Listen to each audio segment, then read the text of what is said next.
Welcome my dear students.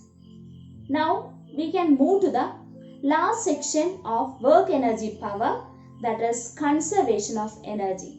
The principle of conservation of energy is one of the fundamental principles in nature, according to which the energy can neither be created nor be destroyed, but it can be changed from one form to another. That means when a work is done, the energy is not destroying, but it is converting from one form to another. So we can conclude, when there is transformation of energy from one form to another, the total energy remains conserved.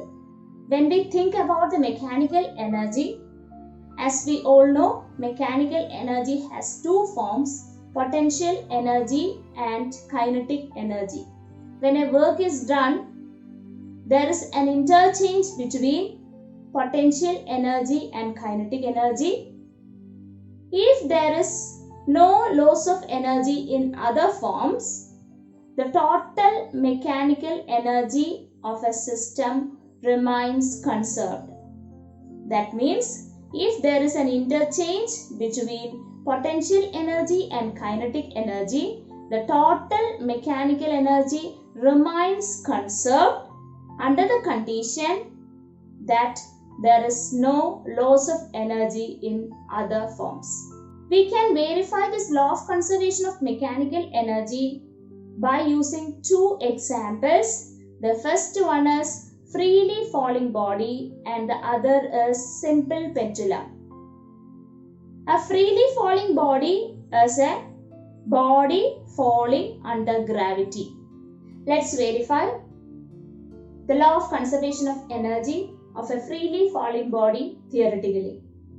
Here there is a ball kept at the position A at a height h above the ground. It is allowed to fall freely, so it is falling under gravity and reaches to the position C just before touching the ground.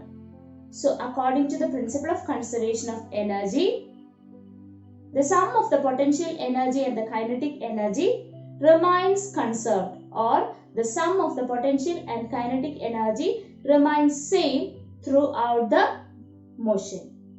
Let's take three positions A, B and C. Now let the body be at A. At A, which is the initial position of the body was at rest and it is at maximum height h. So at A, potential energy is equal to mgh, because potential energy is equal to mass into gravity into height. So it is mgh, where h is the height above the ground. Now kinetic energy is equal to half mv square. Here v square is equal to 0 because the body was at rest in initial position. So kinetic energy is equal to 0 since the speed of the body at the initial position is 0. Now total energy, total mechanical energy is equal to potential energy plus kinetic energy, which is equal to mgh plus 0 is equal to mgh. Let's move to the next position. At B, now the body travels a distance x and reaches to the position B. So here the body is at B, which is at a height h minus x above the ground, because the body already travelled a distance of x. So here the height above the ground is h minus x. Therefore potential energy is equal to mg into h minus x. Now come to the kinetic energy. which is equal to half mv square. Here v square can be calculated from the equation u square plus 2as. U square is the initial velocity of the body. The body was at rest in the beginning, so initial velocity is 0. So 0 square plus 2 into acceleration. Here the body is falling under gravity. So acceleration is equal to acceleration due to gravity. So A is equal to G and S is the distance traveled by the body. The body travels a distance x to reach the position B, or the distance between A and B is x. Therefore, it is 2gx.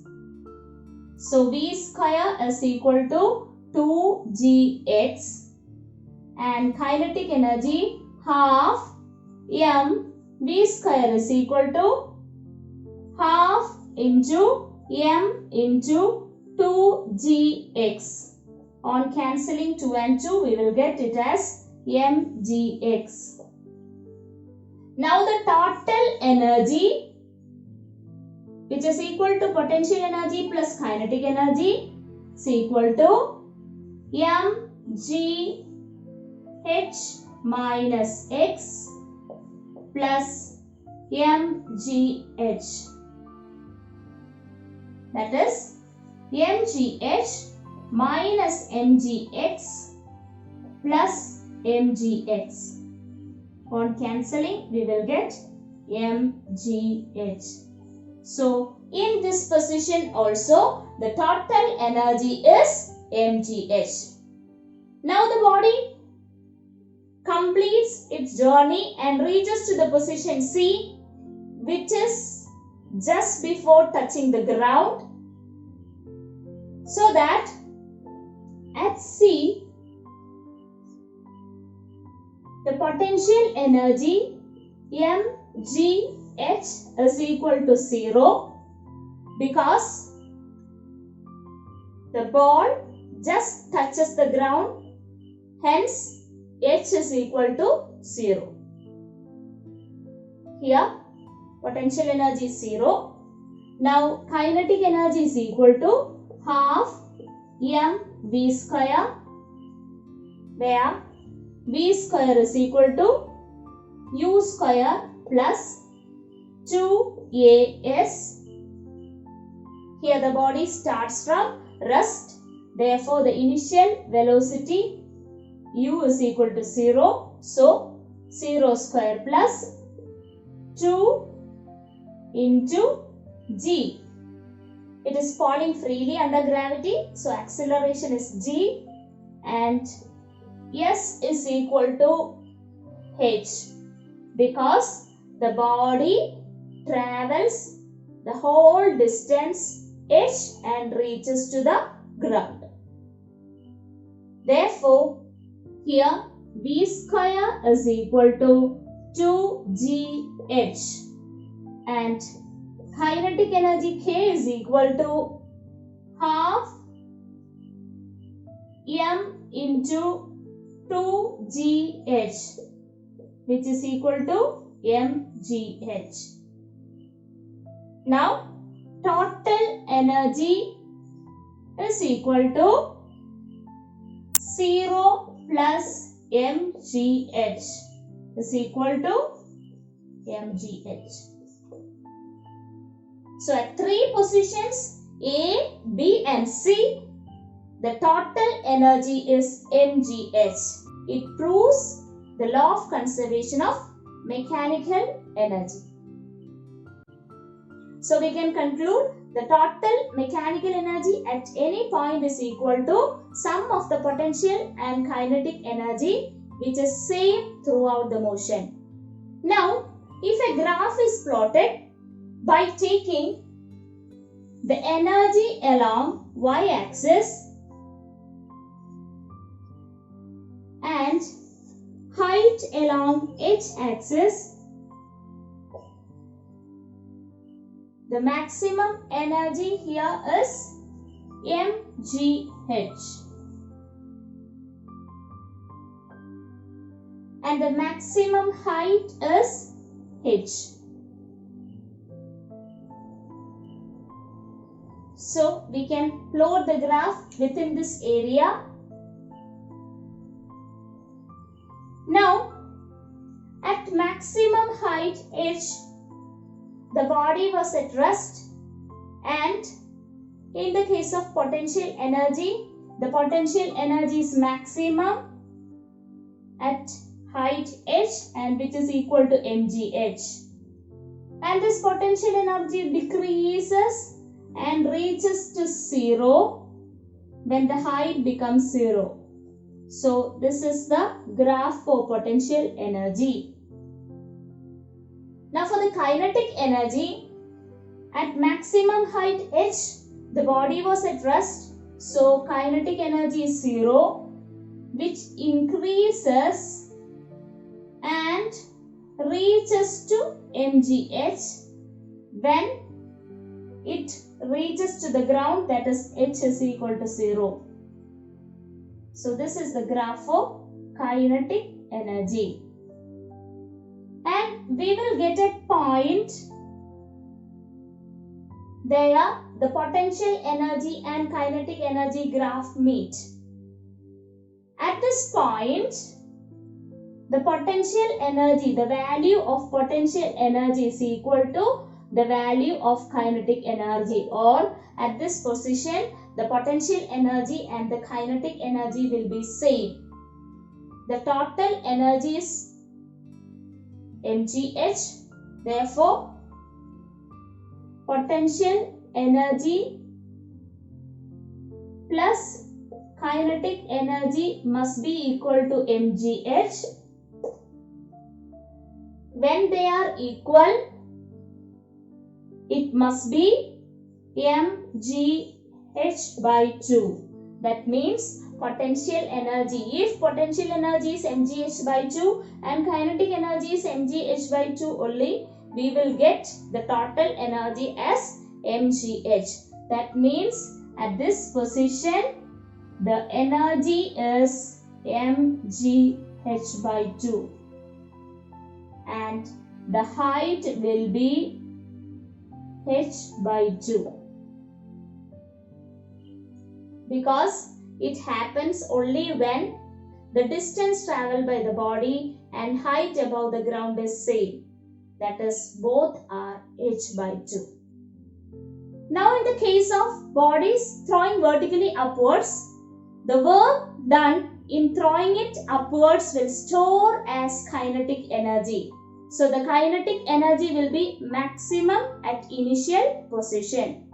As it moves up, the kinetic energy decreases due to decrease in velocity, and the potential energy increases due to increase in height above the ground. When the body reaches to the maximum height, the kinetic energy becomes 0. Hence, the body stops for a moment, but it starts moving down due to the influence of gravitational force. Here, at maximum height, the kinetic energy will be 0 since the speed is 0, and the potential energy will be maximum. At this stage, the gravitational force acts on the body, hence the body starts falling down, and hence the potential energy decreases and the kinetic energy starts increasing. Let's move to the next example, that is the example of a simple pendulum. A simple pendulum is a heavy pointed mass suspended by a rigid support using a massless inextensible string. The resting position of the bob is called mean position. We are assuming that at mean position the energy is 0. Now the bob is lifted to a vertical height H. So here the bob is lifted to a vertical height H from the mean position and released, so that it moves towards the mean position, then crosses the mean position and goes to the other extreme position. Now A, B and C are the three positions of the bob, where A and C are the extreme position and B is the mean position. Now we can find out the potential and kinetic energy and thereby the total energy at these three positions A, B and C. First of all, at A, the body is lifted to a vertical height h above the ground. Therefore, the potential energy is equal to mgh. And kinetic energy is equal to 0 since the body is at rest here. And the total energy is equal to mgh plus 0 is equal to mgh. So at A, potential energy is mgh and kinetic energy is 0. Total energy is mgh. Now at B,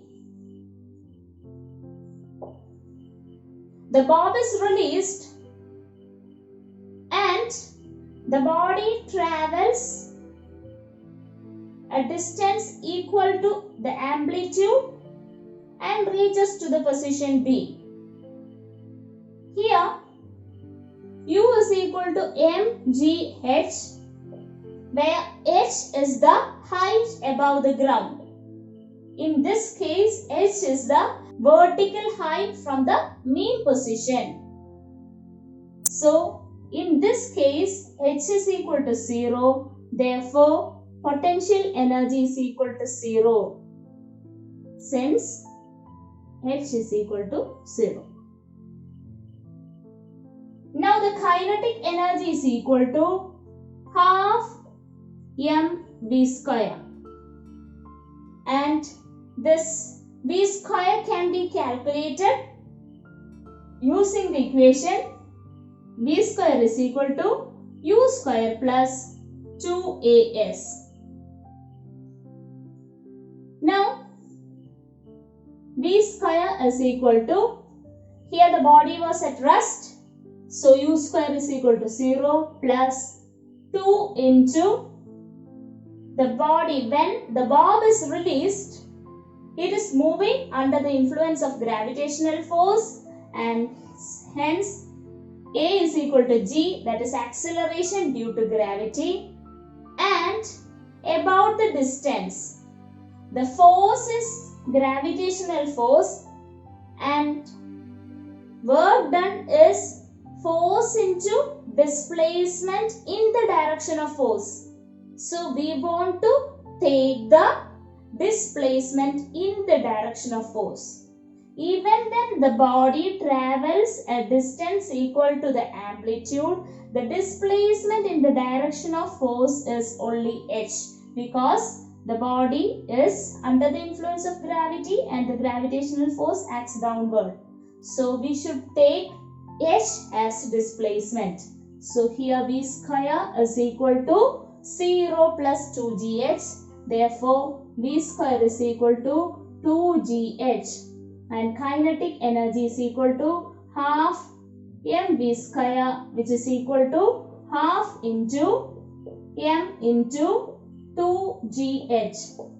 So it is mgh. And the total energy is equal to 0 plus mgh is equal to mgh. So at B, total energy is mgh. Again at C, which is the second extreme position, and there also the body is lifted to a height h above the ground, hence the potential energy is mgh, and the kinetic energy is 0 because when the bob reaches to the extreme position, the velocity becomes 0 and the body stops there, and then it changes its direction and returns due to the gravitational force.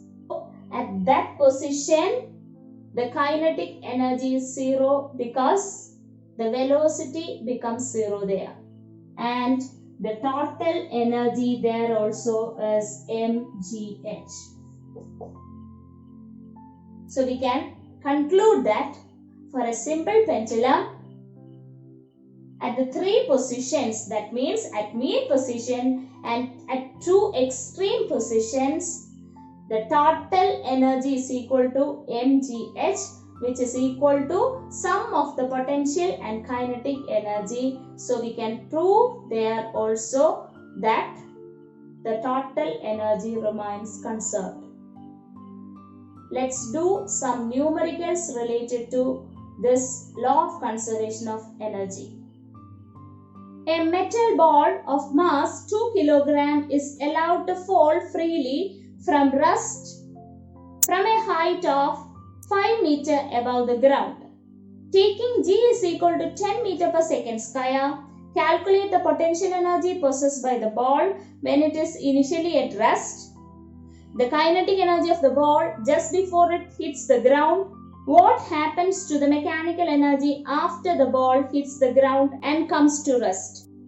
A ball of mass 2 kg was initially at rest at a height of 5 meter above the ground. Then the potential energy at that initial position is equal to mgh, which is equal to 2 into 10 into 5 is equal to 100 joule. The second question is the kinetic energy just before touching the ground. When the body reaches to the ground and when it just before touching the ground, the whole potential energy must be converted to kinetic energy if there is no loss of energy. Therefore, kinetic energy just before touching the ground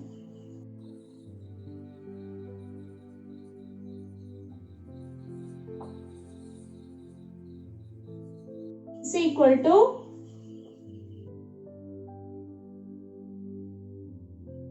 initial potential energy, that is 100 joule. The last question is what happened to the mechanical energy after the ball hits the ground. When the ball hits the ground, the mechanical energy, that is the kinetic energy of the ball, converts to some other forms of energy like sound energy, heat energy, etc. Now we can move to the next question. The diagram given below shows a sky gem, a skier weighing 60 kg force stands at A at the top of the sky gem. He moves from A and takes off his jump at B. Calculate the change in gravitational potential energy of the skier between A and B. If 70% of the energy in part A becomes kinetic energy at B, calculate the speed at which the skier arrives at B, taking g is equal to 10 meter per second square. Now here a skier of mass 60 kg jumped from a height h1 of 75 meter to a height h2 of 15 meter. We want to find out the change in gravitational potential energy.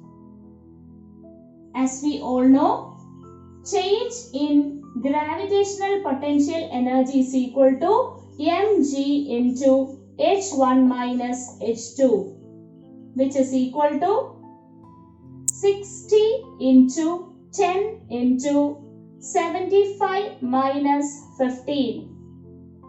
60 into 10 into 75 minus 15 is 60. So it is 6 are 36. So 36,000 joule. That is 36,000 joule of potential energy is converted to some other forms. As per the question, only 75% of the total energy or the energy in part A is converted to kinetic energy.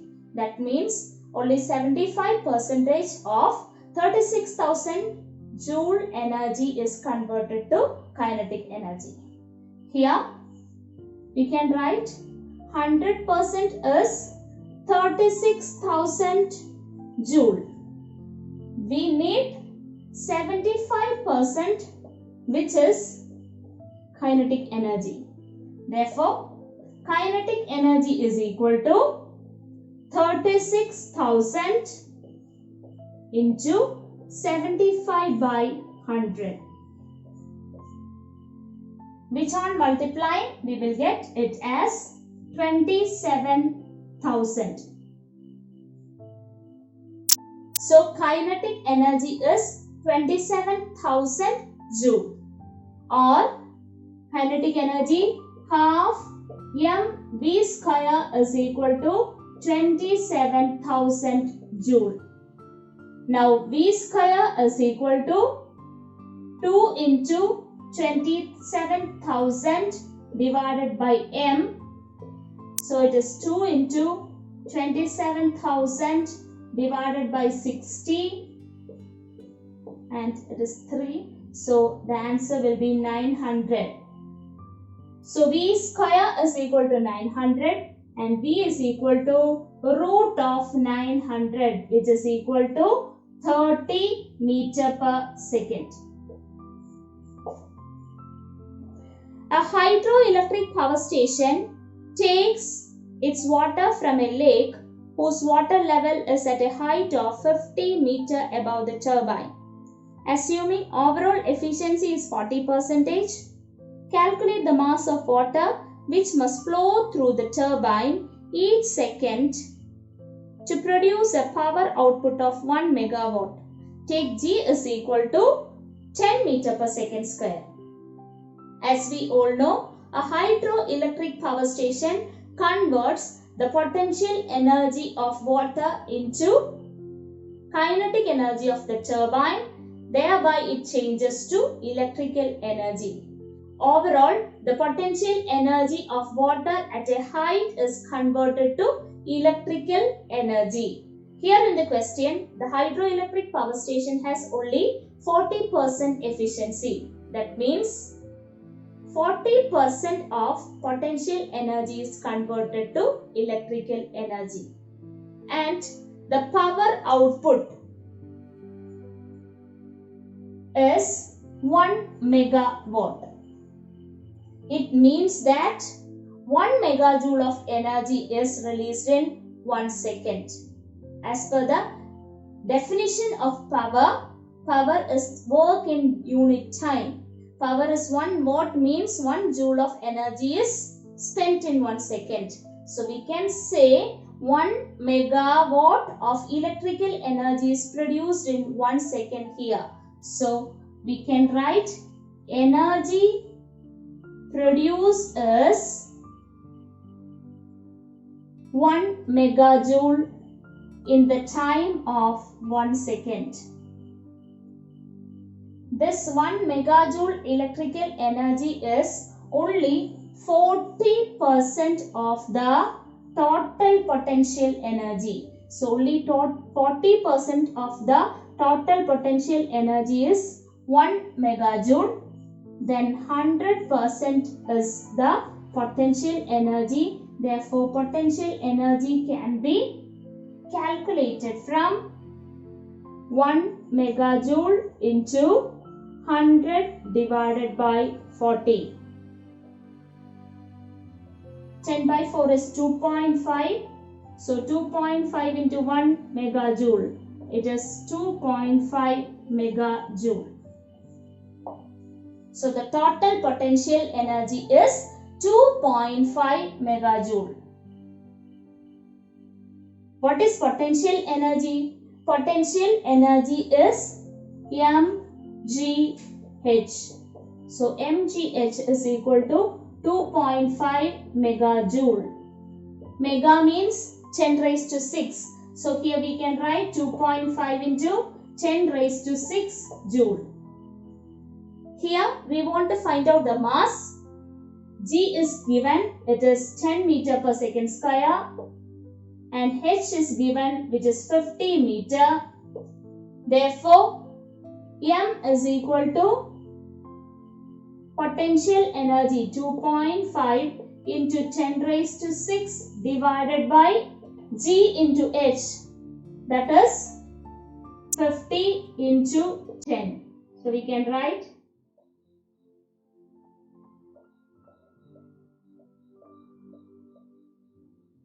5 5s are 25.